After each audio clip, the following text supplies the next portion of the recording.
Hey fam, I'm just here cracking open a cold one with the boys. The topic of Islam is one of preeminent importance in our society. It really feels now that there is some kind of Groundhog Day effect that is going on in our lives as we experience the same kind of thing over and over and over. And if I'm perfectly honest with you, I'm kind of tired of it. I'm tired of responding to it. I'm tired of the hyper-emotionality of it. I'm tired of having to deal with this problem, and I just want a solution to it. Or at the very least, I want some kind of sanity injected into this conversation. For some reason, after every terrorist attack, we see the same results, the same answers, the same flaccid statements, the same just preeminent garbage emanating from the same people with the same results, that we are simply getting more and more of the same kind of death and destruction from the same people and the same religion. It is of no wonder that I was excited to learn about the book, A Paradoxical Alliance. It is a book written by Jack Buckby and Matt Palumbo. Now, this book is everything I've ever wanted to say about Islam, all wrapped up in a nice little bow. And I suppose it's accurate to say that that's a portion of the motivation for me making this video, because this is the apex of everything that you could ever say about what is wrong with Islam and what is wrong with the conversation we are having about this issue. Jack Buckby is somebody that I did not know of before I looked at this book, but a quick Google search will find an article about him written on Vice titled "Meet the Boy Wonder of the British Far Right," with a cute little paragraph in the article. Jack started an organization called the National Culturalists in July last year, just before he started studying at university in Liverpool. On the group's website, they claim they are making anti-egalitarian and socially conservative politics accessible for younger people for the first time. There are parts in the FAQ where they deny they are racist or Islamophobic, but they say they believe Muslims cannot mix well in a country like the UK because of the separation of church and state and belief in rights for women and equality for all. Now, I just have to say, anybody who can get Vice to write that in that mocking, illiberal, progressive tone, declaring him verboten for stating the truth, is a good person in my book. Furthermore, there is some footage of him online debating people about the migrant crisis, handing someone a refugee submission form, and telling them that I hope you don't get raped. We hate the fact that you people take the moral superiority, but you know what? It's got put your money where your mouth is. To do with Syrian race. refugees, application form. Take one home, taking a Syrian refugee, I hope you don't get raped. Because we talk about these serious issues. Anybody who has that kind of gall, that kind of gumption, is a good person in my book. Now, he was at one point a member of the British National Party, which, I'll be honest with you, I haven't looked into that deeply, but I'm fairly certain that it's a reasonable conclusion to judge the media spin about them being far right and having racist and fascist leanings. It isn't far off from the truth, particularly because Jack Buckby himself left the BNP because it was quote-unquote becoming racist. This book was written, however, by two authors, and the other author is Matt Palumbo, who is generally a good person, someone who I've talked to before, and someone who sent me this book for free. And I'm so very glad he did so. This is a book that anyone who wants to really understand this issue should buy. And I say as somebody who is not getting paid to say that. You should go out and buy this book. And I believe the ebook is free to read. I think it's obvious to say that this isn't the same kind of content I usually do. This is an example of the kind of premium content I expect to make in the future. My plan is to justify myself and my existence to you, the fans, by providing you with more value. I've set up my vid.me account and my second YouTube channel as venues for fan funding that you can use by purchasing the video over YouTube or by paying a subscription on VidMe. At a later date, to prove my intentions to you guys, I will release all of this content for free, either on my second channel or on my main channel, depending on your reaction to it. I'm making a promise to you that I'm going to try and produce 2 videos a week, and an episode of my podcast, The Western Front. I will prioritize my free content first. So if I have to choose between one video or the other, I will choose my main content. If you liked this video, If you'd like to see me make presentations like this on books and important subjects, please consider going to the links in the description. And I'd like to note that while YouTube only gives me around 55% of fan funding, VidMe gives me around 90% of fan funding. If you don't feel that I've justified myself to you by adding this value, that's fine and I understand that. You will still get the regular content I provide. And if I get a good enough reaction, you will also get this extra content that I hope to continuously create for you, the people. So why don't we begin this book with the foreword by Paul Weston. The foreword establishes the preeminent issues of this debate. The fact that the left is unwilling to deal with reality, and the fact that the ideological undertones of the left are causing this inability for them to deal with the reality of Islamic terrorism. Take, for example, the much parroted British value of tolerance. Britain was forged on Judeo-Christian, Greco-Roman tradition, not tolerance. And tolerance will not extend our heritage, our traditions, our culture, or indeed the British people themselves. This is something that I think is unerringly true, and I think it is true that this is the core of what the problem is in this discussion, that this ideological underpinning of the belief in tolerance and multiculturalism before all else is causing the left to deny reality. And that is the reality that since the birth of Islam, we have seen the death of 120 million Africans, 60 million Christians, 80 million Hindus, and 10 million Buddhists. That's a high body count. That's something that you can't really deny. That many deaths you just need to take notice of. This book talks about the way that the left has paradoxically enabling Islam, the religion of submission, which is what Islam literally translates to in English, to entrench itself in society. Now, the story of Jack Buckby reminds me very much of the story of Tommy Robinson. It reminds me of somebody who had legitimate concerns about Islam and was trying to express those concerns, and perhaps did them in an unpolitically correct way, as we all do. This is somebody who acts in all ways to offend and provoke people, and I can respect that. I can truly respect that trait in him. He lays out in painful detail the facts of Islamic barbarity and the left's obsession with defending it. Now, one of the things I have to say before reading this book is I thought that I couldn't be surprised. I really did. I thought that this was just going to be boilerplate. This is a book that is 200 pages long. This is a book whose paragraphs aren't that big. The type font isn't all that small. It's not a very large book. What in this book could surprise me at this point? But I was wrong. I was so wrong. I was incredibly surprised by the information of this book.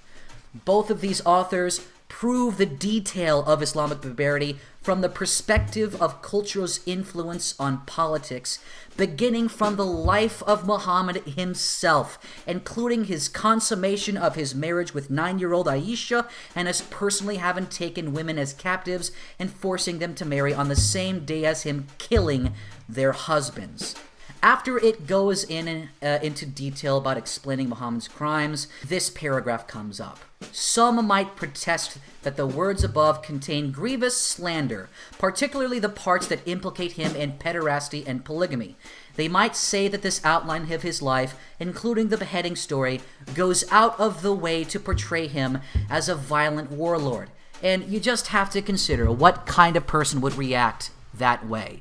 What kind of person would look at Muhammad's life and say that speaking the truth about Muhammad's life as a pederast, a polygamist, and a warlord is some kind of slander against the great religion of Islam. That is how far things have fallen, and that is where the dialogue is right now. And it is something that, frankly, I see as intolerable to a point that I am sick of even thinking about it. I'm sick of making videos about it, and I'm sick of even talking about it, and yet here I am. The underlying truth is that multiculturalists who celebrate diversity can only do so if they deny that diversity exists. They have to deny that Islam and Christianity are different. And this is the great fault that they do. Now, this book does an amazing job of detailing the belief in abrogation and the life of Muhammad. It's a little known fact that the Quran, the verses in the surahs in the Quran, are not ordered in a chronological way. They're ordered from the lengthiest surah to the shortest surah. Now, the problem with this is the detail of abrogation. Muhammad begins his proselytization in the city of Mecca, the city with the big black box you may remember in all those pictures you've seen online, with a robot Donald Trump looming on the horizon. However, his proselytization did not work. His peaceful explanation of the Quran did not convert many followers. And so there was a Hiraj, a holy pilgrimage to spread the faith. Now, one may ask the question, what other situations are we experiencing now that could be described as a holy pilgrimage in order to spread the faith of Islam? And the thing about the life of Muhammad is that his life in Medina was much different than his life in Mecca. And for some reason, for some unknown reason, he starts preaching a violent version of the religion of Islam. He starts preaching these violent, bloodthirsty tenets, and then institutes the idea of abrogation. Abrogation is the concept that verses that happen later in the chronological life of Muhammad subsume the verses that happen in the earlier chronological life of Muhammad. And it is ironic that the early life of Muhammad, the Meccan period, is the period where Islam was peaceful, whereas the Medinan period was the period of his spreading of Islam and his proselytization, where he used force and violence. Therefore, it is the violent verses of the Quran that are the true canon, if there are any competing Quranic ideas or competing notions within the Quran, and there are many. There's also the concept of taqiyya, which is something that is not very well known in the West, which is the idea of lying or misinterpreting the truth for the sole purpose of spreading Islam. The book offers a brief anecdote about the terrorists who killed Lee Rigby, how Michael Adebolajo talked to passers-by about why he killed him. Adebolajo said there are many, many ayah, which are sayings, throughout the Quran that said we must fight them as they fight us, an eye for an eye, a tooth for a tooth. Then later on, the judge in the Rigby trial, Mr. Sweeney, claimed that their actions were a betrayal of Islam. In response, Adebolajo shouted in the courtroom, "That is a lie, you know nothing about Islam." Now, why don't you just sit back and consider that moment as a voyeur, as a casual voyeur, knowing what you know about the Quran. There is this lily-white, undoubtedly British judge claiming that the actions of this terrorist are a betrayal of Islam, and yet this terrorist is screaming at the top of his lungs that this white Christian doesn't know anything about Islam, and that in fact Islam was his source of motivation for the killing of Lee Rigby. Just imagine that moment. This book goes into detail about the Islamic organizations that are infiltrating society and the leftist stooges that are defending these Islamo-fascist groups in the name of multiculturalism. Jack Bugbee proposes his idea of a culturalist in this later section, which I would simply call a cultural chauvinist, which is personally accurate to my opinion on this matter.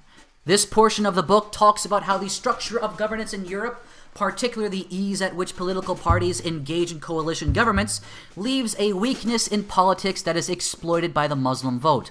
One can practically feel this book to be a non-fiction documentary about another good book written about the left combining with the Islamic community and performing actions of positive discrimination, as the Labour Party would call it, to give Islam more power in society, called Submission. Now, that is a book that is written about France, and it is a book that you should also read if you want an interesting insight into this issue. It is a fact that many Muslim politicians were elected or positively discriminated into positions of power that don't have the best interests of the British people in mind, and are in fact acting in the best interest of their true ideological alliance, that of their religious identity. In April 2015, a month before the general election, an Islamic group that called itself Muslim Engagement and Development claimed it could control the outcome of up to 30 seats and could thus be kingmakers in any coalition government by offering significant amounts of money to Tory and Labour candidates who signed up to what they called their Muslim Manifesto. The manifesto begins by proudly displaying that the UK population is now 4.8% Muslim, and 48% of those Muslims are aged 24 and under. Now, the first article of this manifesto is a call to commit to make Islamophobia a hate crime. Afterwards, it explains that there is a campaign, perhaps a campaign of collusion to commit election fraud. There is a campaign of a manipulation of the media in order to only present Islam in all of its positive ways, in the benevolent side of Islam, while ignoring the other interpretations and the other portions of the Islamic community. There is a sad story about the acceptance that the left has of gender segregation and other such anti-liberal views within the Islamic community. The way that they view these views as some kind of antiquated notion that they wave their hand at and don't take as a serious form of oppression to the Muslim women who are oppressed by this religion. It's quite fascinating to question why it is that somebody who supports the emancipation of women from the West would look at the women who are forced into a society of gender segregation are not under any kind of oppression and are, in fact, somehow more liberated by their so-called feminist religion. There is a story of Harriet Herman, a labor politician who attended one such gender-segregated public Muslim meeting and then defended this meeting by saying it was, quote, better than a man-only meeting, unquote, and claimed that boycotting the event would have been rude.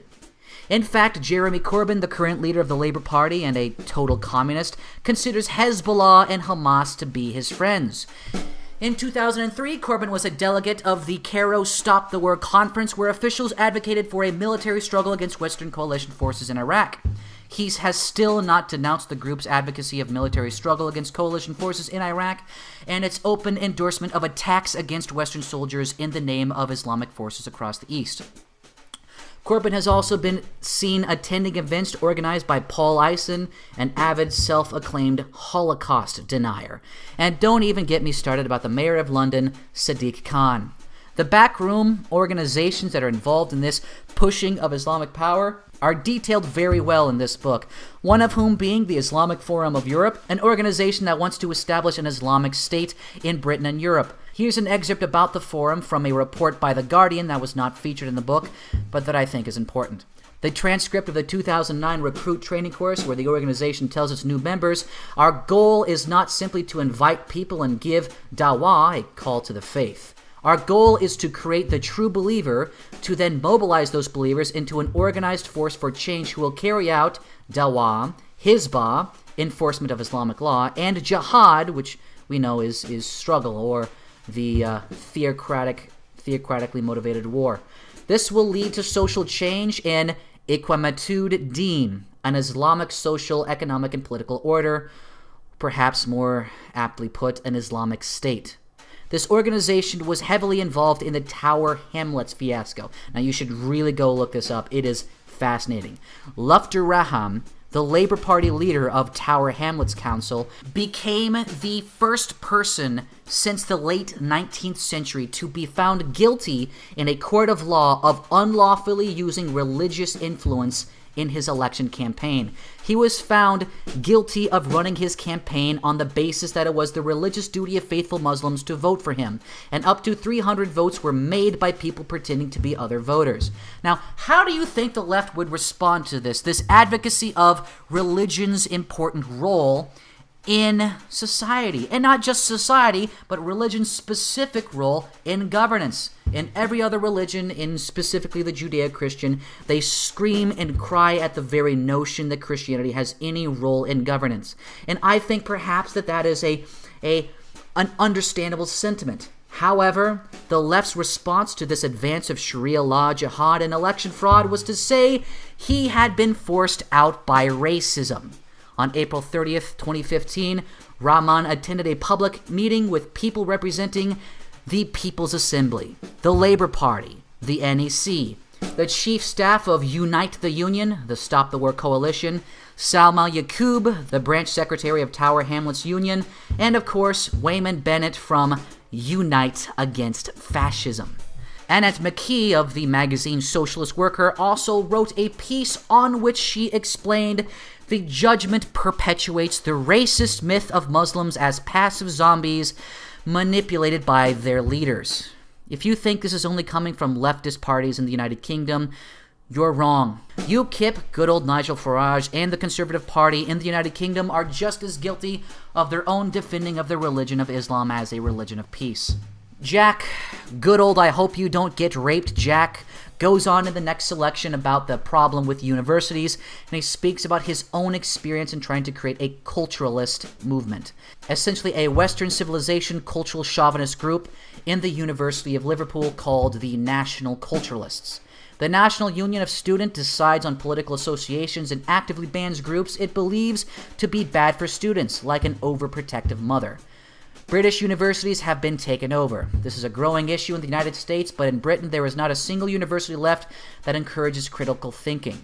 The point that is important to note about this is that Jack Buckby truly believes in diversity, and he believes that the West is best. He promotes his cultural chauvinist views, and the staff, students, and local political groups didn't like this. They don't like the fact that he truly believes in diversity. They also don't like that he particularly believes that his culture has the best ideas. The idea that his culture exists, deserves to exist, has a right to exist, or has any value thereof is seen as racist.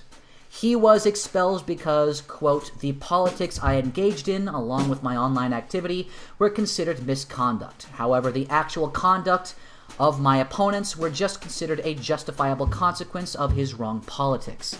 Just weeks after starting the course, I was being harassed on campus. I was regularly stopped in the street and verbally abused. There were multiple attempts to physically attack me, and I even found posters on the wall of the library and hallways which compared me to the mass murderer Anders Breivik. It reached a point where the local police arranged to meet me to discuss my safety. And why? Well, I'd attempted to start a university society that celebrated British culture.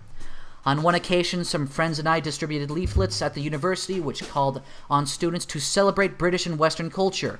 We were met by a horde of anti-fascists who stole leaflets from us, screamed in our faces, made threats to shoot me dead, and followed us through the campus until we were forced to bundle into a cab and get away from those screaming lunatics.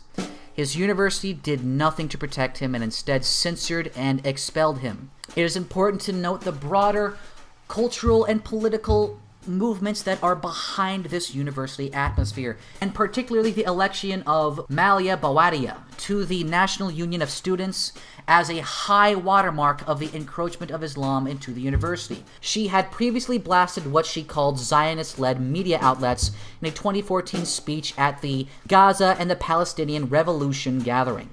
Bawadia's anti-Semitism runs deep. She has previously claimed that Birmingham, an English city with a large immigrant population, is something of a Zionist outpost. She is just seeing Zionists everywhere. I wonder what kind of people, what kind of population that reminds me of. The kind of people who would just see Zionists everywhere. Now, what do you think the left's reaction would be to somebody who just sees Zionists everywhere? Why would the left elect somebody like that? Why would the left promote somebody who thinks that an English city with a large immigrant population is a Zionist outpost?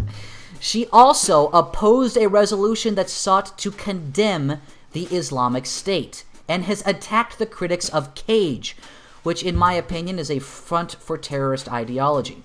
Oh, also, she wants the racist police force to be scrapped.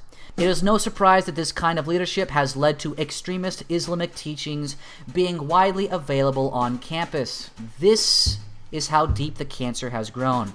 In January 2016, an investigation by the Daily Mail found that an extremist Islamic cleric by the name of Fadal Soleiman had been touring British universities, where he had encouraged Muslim students and attendants to watch his online sermons. In the online videos, Soleiman encouraged the beating of women and presented a case for polygamy and sex slavery under Islam. And yet, Jack Buckby was silenced and expelled for believing in British culture and for a few mean-spirited tweets. It is no surprise that in this kind of political climate, we are seeing this Groundhog Day as a response to terrorism. It is really no surprise that we are seeing the endless patronizing response from the left that Islam is a religion of peace and that Islamophobia is more important to deal with than Islamic terrorism. At the same time as you having this, you have Ken Livingstone, who was the mayor of London, who wanted London to be an open city for homosexuality, and yet at the same time, later in his political career, he wanted to make London a beacon of Islam. It is really ironic how London has become a beacon of Islam, with Tower Hamlets and all the other Islamic-inspired going-ons about in that city. At the same time as doing this, he was promoting and speaking at hardline mosques, one of whom was the Finsbury Park Mosque, which was known for hosting several extremist Muslim preachers, one of whom is Hamza al-Masri, who in 1996 was installed as its imam. He was arrested in 2004, found guilty of inciting violence, and extradited to the United States, where he was found guilty of 11 charges of terrorism, which resulted in a life imprisonment sentence. And yet we are constantly told about the backlash of anti-Muslim sentiment after terrorism being the utmost of importance. It is extremely ironic to note the many times that anti-war leftists have joined with Islam protesting against violence after terrorist attacks. It is surprising to see these leftist organizations, these socialist organizations, these feminist organizations, and these LGBT rights organizations joining with Islam to stand against the violence that, if they only took a look in the Quran, they would see is sourced in Islamic theology. It is no surprise to see Dr. Azam Tamimi, an executive member of the Muslims Association of Britain, patronizing about the harms of terrorism after the 7/7 bus explosion, while they are also on record as having said that they would sacrifice themselves in the sake of Palestine, insinuating that they believe suicide bombings is a justifiable action for them to take, and not to mention that he once admitted to admiring the Taliban. It is a simple truth in Britain that many Muslim organizations are government-funded. They are given taxpayer money in order to perform so-called studies manipulated with any kind of scientifically fraudulent accounts and methods that lie to the public about the problems of Islamophobia being a real fear, when it is clear that Islamophobia is not a real fear in any real measure in the society of Britain. It is clear that terrorism is not a real threat in their minds. They believe in a literal way that anti-Muslim sentiment is the real threat of terrorism.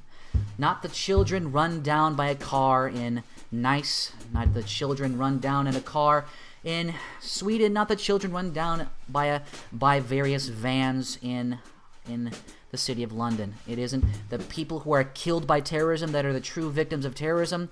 The true victims of terrorism are the Muslims who have to live in fear of the reaction to terrorism. In a spring 2013 newsletter, Stop Hate UK condemned the killing of Lee Rigby in 2 sentences. The condemnation was followed by multiple paragraphs that explained how, after the killing, action must be taken to stop tensions from escalating.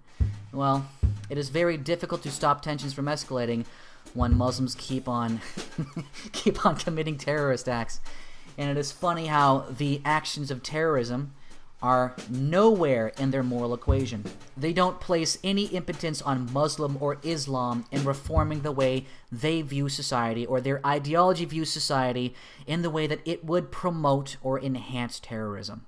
Frankly, all of this just depresses me. And this book is an endless slew of evidence, an endless tidal wave of point after point after point of the evidence of the endless encroachment of the ideology of Islam, the endless dangers of the ideology of Islam. It describes in near complete detail the way it behaves in partnership with the left, the ideological underpinnings behind the motivations of Islam, and the complete lack of response from all of our politicians, and the victim blaming, the insidious idea that terrorism is somehow brought up upon by ourselves and we deserve terrorism by some action of our evil and wrongdoings and colonialist attitudes. The height of this is in this paragraph about the response to the 2017 Westminster attack and the media's reaction on the scene of the terrorist killing. One Asian reporter laughed at Tommy Robinson, as he explained that the attack was clearly inspired by Al-Qaeda's magazine Inspire. The booklet, which was reportedly downloaded by 50,000 British Muslims over 3 months in 2015, explains how to perform low-tech terror attacks using nothing more than a vehicle and a knife. 50,000 Muslims in the United Kingdom. Tommy Robinson has shown a direct tie to violent extremist terrorism and 50,000 Muslims in the United Kingdom. It shouldn't be any surprise that these low-tech terror attacks using nothing more than a vehicle and a knife are having when 50,000 Muslims in the United Kingdom have downloaded a pamphlet from Al-Qaeda which directly calls for them to do this. All that is left is to find the bloody hands, the fingerprints upon that very magazine to prove that this is the source of terrorism, that the source of terrorism is this large minority of Muslims in the United Kingdom who implicitly support terrorist organizations and sentiments. And yet, he was laughed at. Now, again, I thought I couldn't be surprised. I thought that I couldn't at all, in any way, be surprised or shocked, but yet there are some moments in this book where I was shocked. In Parliament, Theresa May, the Prime Minister of Britain, was asked by a Conservative Member of Parliament, Michael Tomlinson, whether she thought it appropriate to label this as Islamic terrorism. Tomlinson asked, "Will the Prime Minister agree with me that what happened was not Islamic, just as the murder of Ari Neve was not Christian, and that in fact both are perversions of religion?" Mrs. May responded, "I absolutely agree, and it is wrong to describe this as Islamic terrorism. It is Islamist terrorism. It is a perversion of a great faith. What is perhaps more surprising is that there is an active campaign by the police and the government to gather evidence of Islamophobia and report it to the public. The police, after events of terrorism, go out and actively recruit people attempting to find examples of Islamophobic attacks after terrorist events in order to justify the idea of Islamophobia. And yet, at the same time, they are actively suppressing reports about Islamic radicalization and terrorism. They are actively refusing to deal with the problem that Muslim communities have in their country and how the religion of Islam is a core tenet of inspiration in these attacks. The denial of the theological connection between Islam and terrorism is mind-bendingly stupid. And it is incredibly true that I really enjoy the turns of phrases that Jack Buckby uses in this book. It is endlessly entertaining. It is endlessly wonderful. It is delicious. It is palpable. It is accurate, and it is poignant. The Islamic holy book must be the single most misunderstood thing ever written, because despite the following verses which clearly call for acts of terrorism, our leaders tell us that we're just not reading it right. Quran 3:151, "Soon shall we cast terror into the hearts of the unbelievers, for that they joined companions with Allah, for which he had sent no authority. Let those fight in the way of Allah who sell the life of this world for the other. Whoso fighteth in the way of Allah, be he slain or be he victorious, on him we shall bestow a great reward."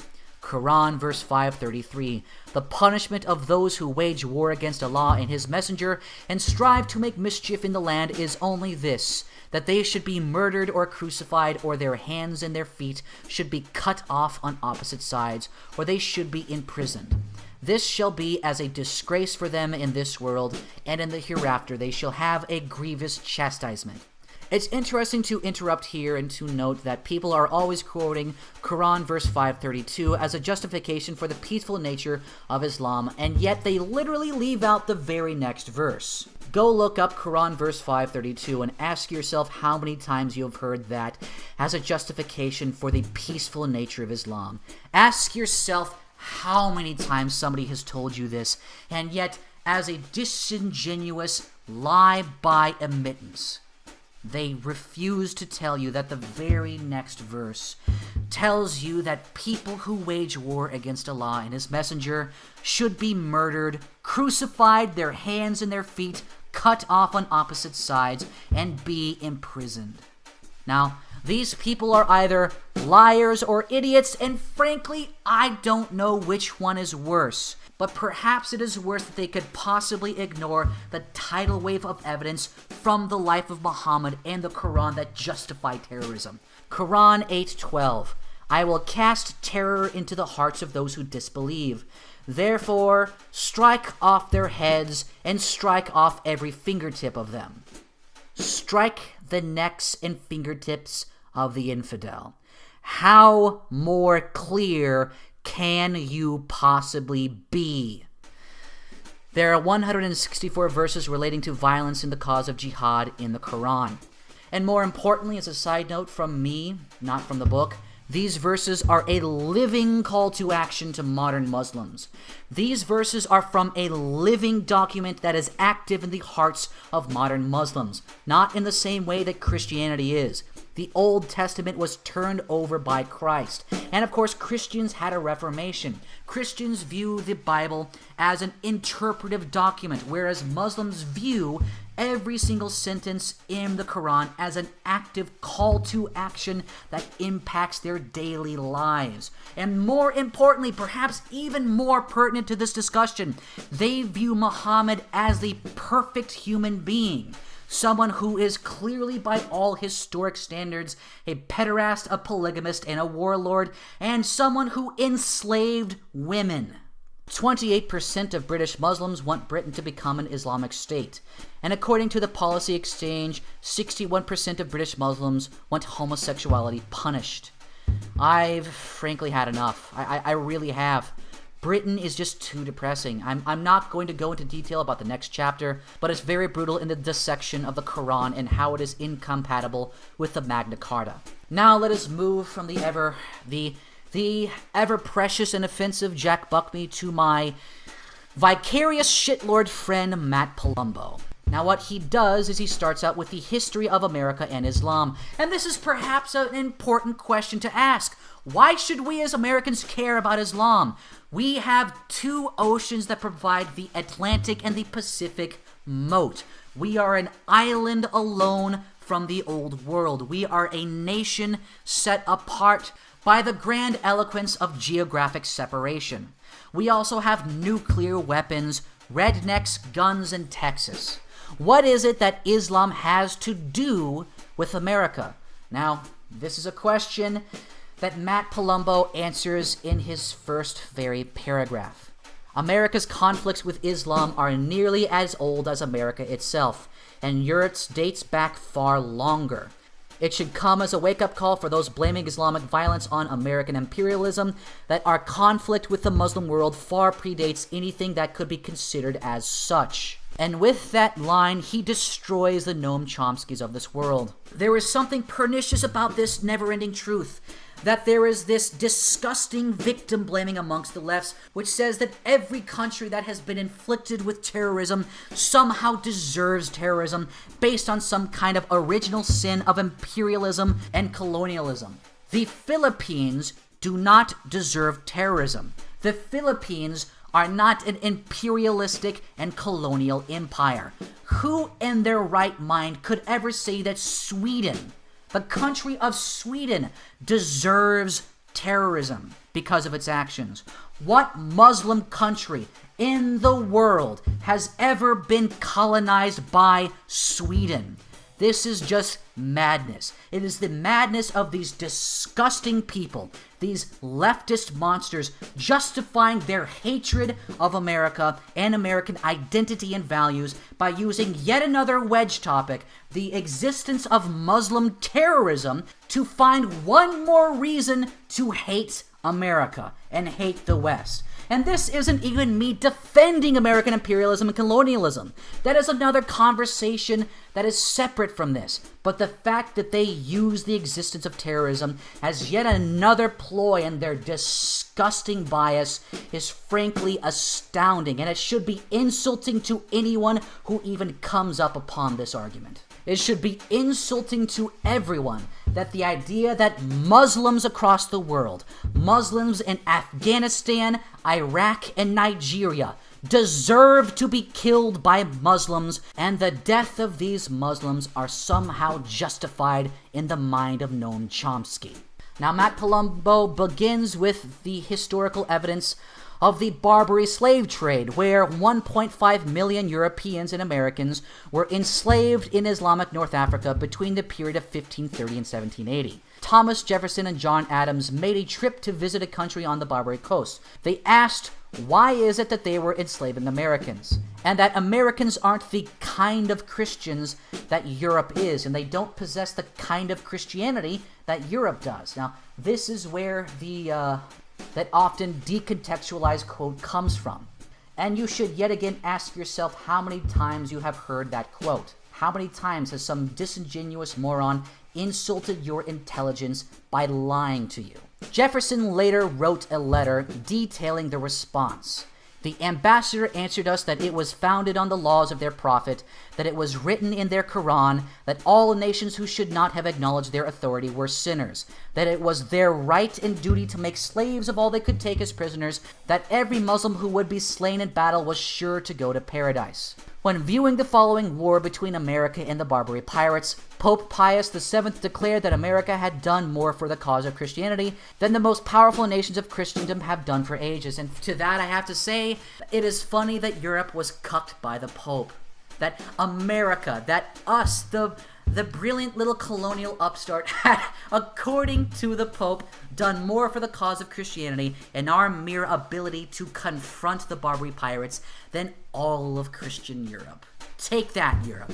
But, however, America's motivation for fighting this battle was not religious. Our motivation was economic. However, Muslim aggression was justified solely on the basis of their religion. There is no American imperialism to blame. Now, while Jack focuses first on government and serious media that has been Islamicized and how Islam has effective political parties themselves, Matt begins with the hypocrisy of the progressive left through Salon.com. Now, the question may be asked, is this because American politics are more resilient than Europe and we don't face similar problems? Or is it that our politics are deranged enough that the Pustula Salon.com represents our political body? Now, frankly, I am so happy that he, in his part of this book, mentions in his portion Quran verse 532. And you know the one right before the Quran verse 533, the one that we've discovered previously. The Holy Quran teaches that whoever kills an innocent, it is as if they killed all mankind. It's a verse that German journalist Jürgen Todenhofer cites in his book, My Journey into the Heart of Terror, when he did a story within ISIS territory. At the end of his book, he pins an open letter to ISIS to try to dissuade them from their ways. He, without a hint of irony, refers to this verse as the one that Baghdadi, the caliph of ISIS, apparently is not familiar with. Hey, ISIS! Islam is a religion of peace. Did you forget about that? Think about how patronizing that is. That some white European male knows the Quran better than the Muslims who practice the religion. Think about how pathetically condescending it is. Think about the liberal, snobbish mentality that this guy has, that he can waltz into the midst of ISIS and say, hey, ISIS, you got it wrong. You don't truly know the Quran. And think about it in relation to this. Well, it's doubtful he'll convince ISIS with that logic, because unlike him, ISIS knows their holy book inside and out. Baghdadi in particular, considering he has a PhD in Islamic studies. Just picture that. Just step back and picture that for one moment. Baghdadi is the caliph of ISIS. Now, it is a fun side note to say that a caliph is a successor of the messenger of God. A caliph is quite literally the sovereign entity upon which Muhammad's very representation of the divine is represented. Now, you should perhaps be considering that in the Quran, they have developed the word caliph. They believe there is no separation of personhood between the successor of the messenger of God and the leader of the political state. There is, in essence, no separation of church and state in the religion of Islam. In fact, a caliphate literally means an Islamic state. the state that is formed around the successor to the messenger of God. The last Islamic state was the Ottoman Empire, and it was the last Islamic state with the Caliph until it was abolished in 1942 by Ataturk and later reinvented by Erdogan. Let's return to this just for a moment to consider the amount of hubris in this example, that Baghdadi has a PhD in Islam, and he is literally this spiritual successor of Muhammad, and some two-bit journalist thinks he can condescend to him about the meaning of the Quran, particularly when Quran 533 reads, "Indeed, the penalty for those who wage war against Allah and His Messenger and strive upon earth to cause corruption is none but they be killed or crucified or have their hands and feet cut off from opposite sides."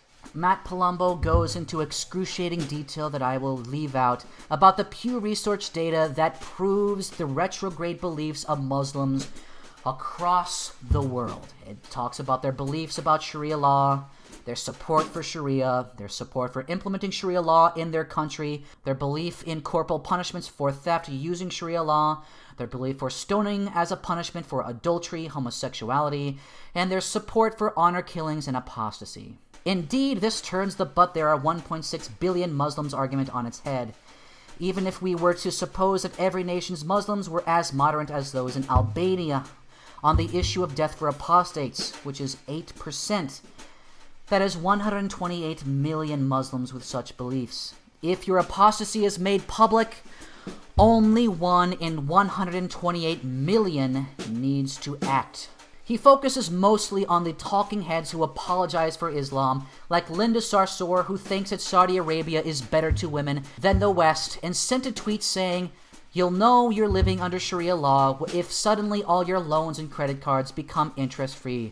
It sounds nice, doesn't it? And I suppose it does sound nice. At least under Sharia law, I won't have to listen to you spouting your stupid beliefs. And I suppose for you, trading your clit for a better credit card is worth the exchange.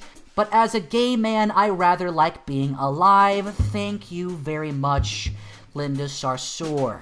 Their support for Sharia law is one thing, but the left in America actively supports Islamic terrorists. Now, one example is A Day Without Women, where a manifesto published by the brains behind the movement called for a new wave of militant feminist struggle. The document was co-authored, amongst others, Ramzia Yousef Odeya, a convicted terrorist. Apparently, she also worked for a while as an Obamacare navigator. Then there is Reza Aslan, who, by the way, has no credibility to talk about religion. He is an ass. An absolute ass who you should have no respect for as a human being or as an academic. He went onto Bill Mayer's show to defend female genital mutilation as not having any connection with Islam because it is mostly in, quote, Central Africa. Well, I'll show this guy a map, because Islam is also present in Central Africa too. The countries where more than 80% of women undergo female genital mutilation all have something in common. Mali is 94.8% Muslim. Guinea is 86.7% Muslim. Sierra Leone is 60% to 78% Muslim, depending on your source. Egypt is 97.2% Muslim, and Sudan is 97% Muslim. Somalia is 99.8% Muslim, and Djibouti is 94% Muslim. Eritrea is the only country which bucks this overwhelming trend, which is only 50% Muslim.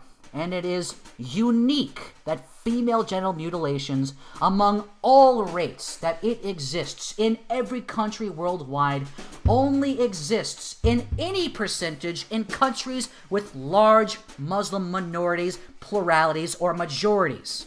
And also, the UNICEF study, which Reza Aslan was quoting when he was defending female genital mutilation, also was kind enough to include quotes from women living in those countries who referred to female genital mutilation as a religious duty. It has nothing to do with Central African culture.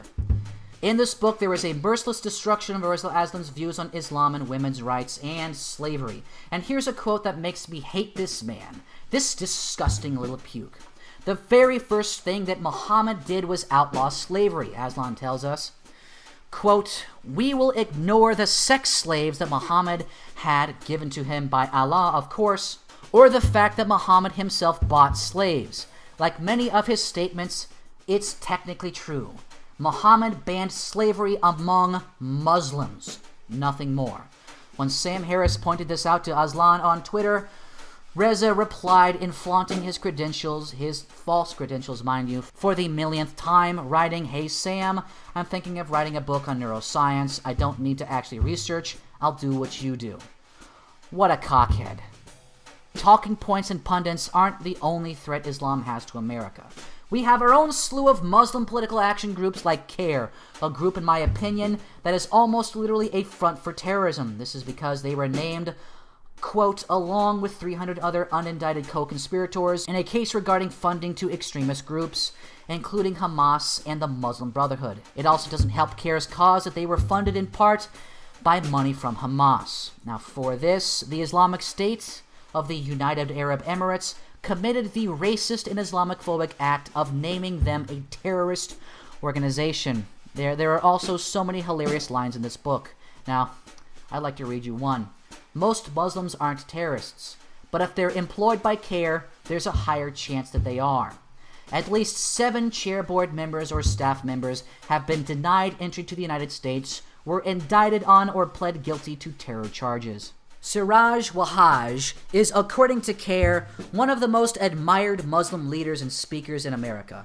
He's also in support of Sharia law over democracy. According to him, if Allah says 100 strikes, 100 strikes it is.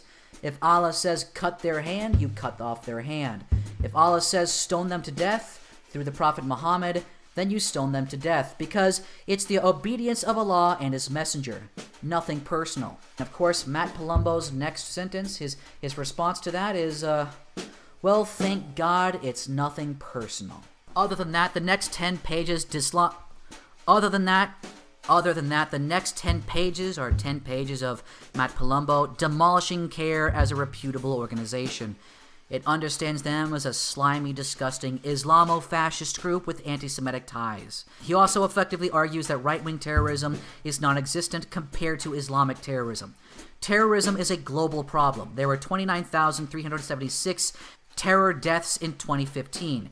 We could get a much larger number if we applied Government Accountability Office logic and classified honor killings as acts of Islamic terror. However, 72% of them were just in 5 countries: Iraq, Afghanistan, Pakistan, India, and Nigeria, with 4 Islamist groups responsible for 74% of the attacks. There is no right-wing equivalent of the Islamic State.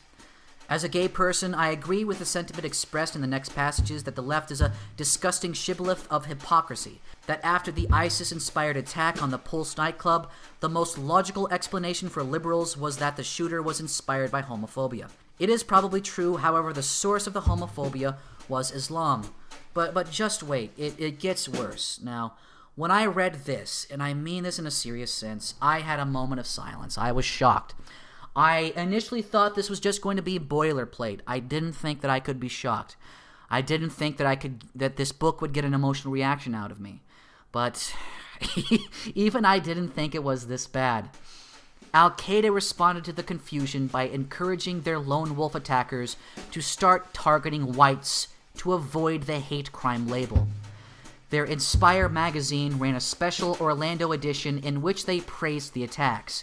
It also included the following advice. The executor specifically chose a homosexual nightclub, and even though the killing of such people is the most binding duty and closer to human nature, but better than this is to avoid targeting areas where minorities are found. This is in order not to deviate the essence of the operation and letting it be termed as a small issue as the American media is trying to portray it in the case of Mateen.